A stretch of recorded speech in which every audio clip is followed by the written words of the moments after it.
एक तय अवधि में लिए जाने वाले लोन की संख्या कम से कम रहने की कोशिश करें। सिविल स्कोर को घटने से बचाने के लिए एक लोन चुकाए और फिर दूसरा ले। आपकी फाइनेंशियल पेमेंट करने की हिस्ट्री बेहद अहम है। ये आपकी लोन को अप्रूव या रिजेक्ट होने में सबसे अहम रखता है। अगर आपको सिविल स्कोर आपका खराब है तो आपको लोन नहीं मिलेगा। अगर सिविल स्कोर बहुत शानदार है तो लोन आसानी से मिल जाएगा। अगर लोन बेहद शानदार नहीं है तो महंगे ब्याज पर लोन लेना पड़ सकता है। अगर आपका सिविल बेहद खराब है तो ऐसा नहीं है कि उसे सुधारा नहीं जा सकता। इसे सुधारने के कुछ खास उपाय किए जाए तो ये फिर शानदार हो सकता है। किसी भी कैटेगरी के सिविल स्कोर या क्रेडिट स्कोर में सुधार किया जा सकता है।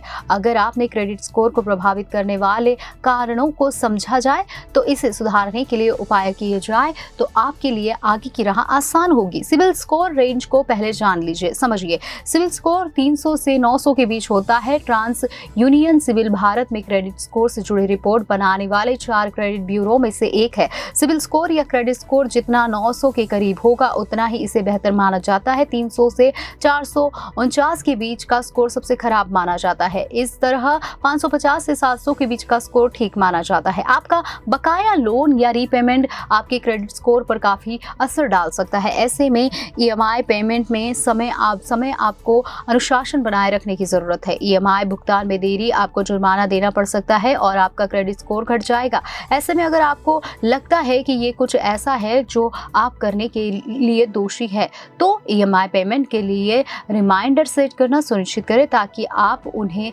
समय पर निपटा सके। पुराने क्रेडिट कार्ड बनाए रखें। बजाज फिनसर्व के मुताबिक अगर आपके पास पुराने क्रेडिट कार्ड है तो आपको उन्हें तब तक बनाए रखना चाहिए जब तक आप अपने बिलों का पूरा भुगतान समय पर कर सकते हैं। ये आपको एक ठोस और लंबा क्रेडिट हिस्ट्री बनाने में मदद करेगा जो आपके भविष्य में एक अच्छा क्रेडिट स्कोर बढ़ाने और बनाए रखने में मदद करेगा। आपकी क्रेडिट इस्तेमाल अनुपात का आपकी क्रेडिट स्कोर पर खासा प्रभाव पड़ता है। जितना ज़्यादा आप तय लिमिट के मुताबिक अपने क्रेडिट उपयोग को बैन करने में सक्षम होंगे, ये आपके क्रेडिट स्कोर के लिए उतना ही बेहतर होगा। सीमा तक पहुंचने पर इसका विपरीत प्रभाव पड़ता है क्योंकि ये आपके क्रेडिट स्कोर को कम करता है। इससे निपटने का एक तरीका है कि आप अपने बैंक से संपर्क करें और अपने खर्चों के आधार पर अपनी क्रेडिट सीमा को कस्टमाइज करें। इसका ध्यान रहे कि जब भी आप लोन ले तो रीपेमेंट के लिए एक लंबी अवधि चुनने की आवश्यकता है। इससे ये सुनिश्चित होगा कि आपकी ईएमआई कम हो ताकि आप समय पर भुगतान कर सके। जब आप मासिक किस्त को भुगतान करने में चूक या देरी करेंगे तो आपका क्रेडिट स्कोर बेहतर नहीं होगा। ये एक तय अवधि में लिए जाने वाले लोन की संख्या कम से कम रखने की कोशिश करें। सिविल स्कोर को घटने से बचाने के लिए लोन चुकाए और फिर दूसरा ले। अगर आप एक साथ कई लोन लेते हैं तो ये दिखाएगा कि आप एक जैसे चक्र में फंसे हुए हैं जहां आपके पास पर्याप्त पैसे नहीं है। इसका नतीजा ये होगा कि आपका सिविल स्कोर और भी कम हो जाएगा। यही अगर आप लोन लेते हैं तो उसे सफलतापूर्वक चुकाते हैं तो इससे आपका क्रेडिट स्कोर और भी बढ़ जाएगा।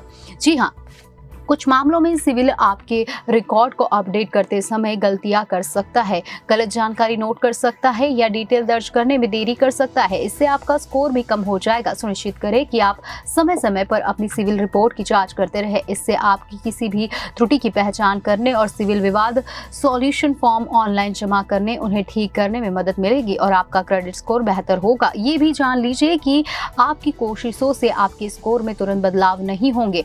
इन्हें लागू करने के बाद आपके क्रेडिट स्कोर को बेहतर बनाने में लगभग 6 महीने से 1 साल का समय लग सकता है।